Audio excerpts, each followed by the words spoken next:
નમસ્કાર ખેડૂત મિત્રો, આજે આપણે ભીમા દેવાભાઈ વસરાની વાડીએ ગામ ભરતપુરે આવ્યા છીએ.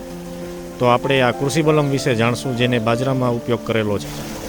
હવે 2 રાઉન્ડ મેં છંટકાવ કર્યા છે કૃષિ બલમના પીળી બોટલથી, અને 2 રાઉન્ડ ને છંટકાવ કર્યા છે અને 1 દાણ મેં પાઈ છે મૂળિયા મજબૂત છે.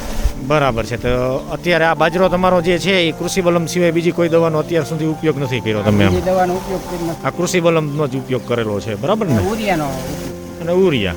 તો ખેડૂત મિત્રો, આપણે આપ જોઈ શકો છો આ બાજરાનું અત્યારે અહીંયા આપણે આ રિઝલ્ટ. તો કૃષિ બલમનો ઉપયોગ તમે શું શિયાળામાં પણ કરેલો હતો? ધાણામાં? હા, ધાણામાં કરેલો. ધાણામાં કરેલો હતો, બરાબર ને? ધાણાનો મેં 2 ક્યારા રાખી દીધા હતા, એમાં નાનો થોડોક ફરક હતો. અને ધાણામાં રિઝલ્ટ મળ્યા પછી તમે બાજરામાં પણ આ વસ્તુનો ઉપયોગ કરેલો છે. ખૂબ ખૂબ આભાર.